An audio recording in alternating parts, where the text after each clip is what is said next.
I wasn't there yesterday when Ross McMillan and Rick Smith had their love-in. But my friend Jamie Ellerton was. He's the boss of ethicaloil.org, my favorite NGO, not a registered charity, just regular guys defending Canadian interests. And by the way, you don't take any foreign money at all. No foreign money. Canadians and Canadian businesses only, yes. Yeah, no government money of any sort. Now, you were there in the room with Ross McMillan. What was his tone like, the speech like? He seems like a pretty mellow kind of guy, lots of yoga, meditation. What was the spirit of the room, though? Was it sort of agitated? Yeah, no, listen, Tides put a bunch of their friends in a room yesterday with the Economic Club being the venue, and they just kind of had a little bit of a love-in. They claimed to be the victim of the government attacking them. And really, Ezra, what I think this is about, this is the first time that Tides Canada and all the radical environmental movement has ever faced any scrutiny, and they don't really like it, so they're not really sure what to do. So this was their response. They claimed to put out a transparent annual report. Really, it was a pretty opaque, transparent report. It was just glossy images and feel-good rhetoric without real substance of some of the really political stuff they're doing. And when you say you're about to be open and accountable, but you refuse to talk to Sun Media or take any questions, and he's talking to, I'll go toe-to-toe with the Sun, but he turned down our invitations. It's sort of, it was, I don't think they're good at playing defense. I don't think they ever have before. I want to ask you about something that I thought was really creepy, though. Like, what was that whole woke up from a one-night stand, woman didn't know where she was, looked a little scared, maybe there's a date rape drug involved. Like that, I just thought, what the hell is this? The punchline was strange bedfellows. How did that ad go over in the room? Like, did people say, what?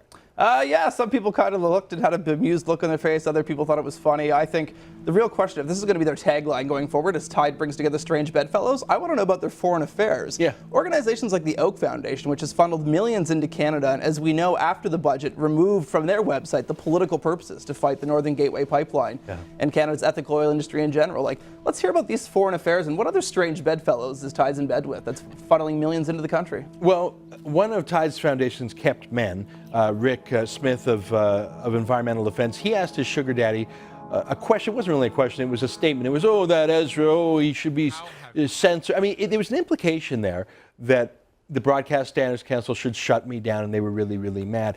I mean, were they not cognizant of the fact that they had just been bitching about Harper censoring them, but they wanted to censor me? Is this, again, part of the fact they just don't know how to debate because they've never done it? Yeah, of course. If you look at organizations like Environmental Defense, they are blinded by their own zeal. Like, Ezra, they are so radical, they're against Canadian oil for Canadians. They're opposing the flow, reversing the flow of the Line pipeline that'll allow Eastern Canadians to consume Western oil. They're against that. They say, no, we don't want tar sands oil. They would rather us to continue to rely on OPEC's tyrants. Yeah. So, like, they're completely out to lunch. They're so passionate, and they're blinded by their own rhetoric. And quite frankly, they're a registered charity. Like, this is absolutely absurd.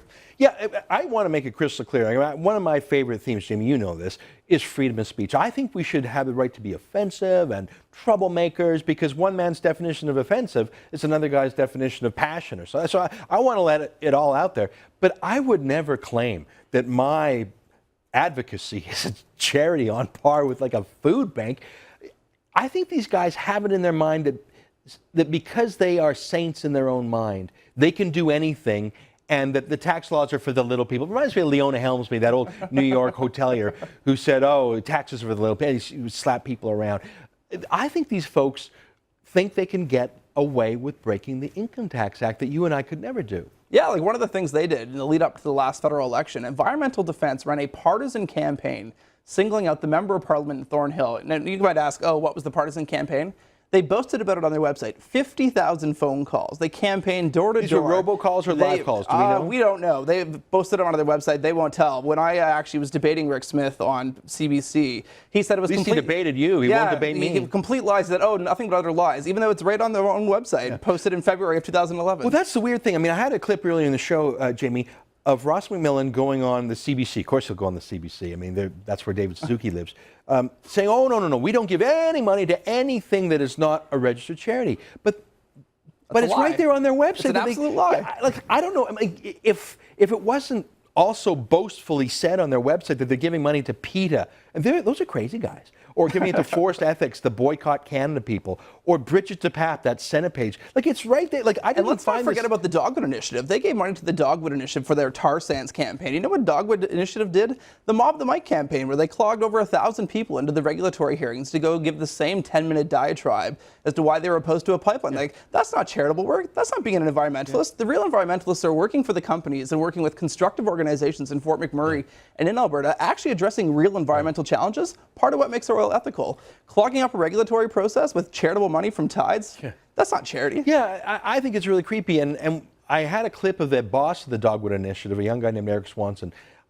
He debated actually with Catherine Marshall from the Ethical Oil, and he said, I would take money from anyone. He even said a duffel bag of money from aliens. Like, these guys are not averse to taking money from foreigners. And if we don't know who those foreigners are, could be the king of Saudi Arabia. I don't know. He threatened me with a lawsuit. Could be Mahmoud Ahmadinejad. The reason I say those names is those are our competitors for oil. Those are the OPEC countries. I want to know if it's Saudi or Iranian money coming in to fight our oil patch. Absolutely. I think Canadians deserve to know when foreign money is being spent in Canada on political purposes. And they should be held to account. I think that the auditors of the Canada Revenue Agency should not be afraid to take on rich, powerful foreigners. They should enforce the law, whether it's against a poor person or a foreign billionaire. Jamie, thanks for being here today. Thanks for having me, Ezra.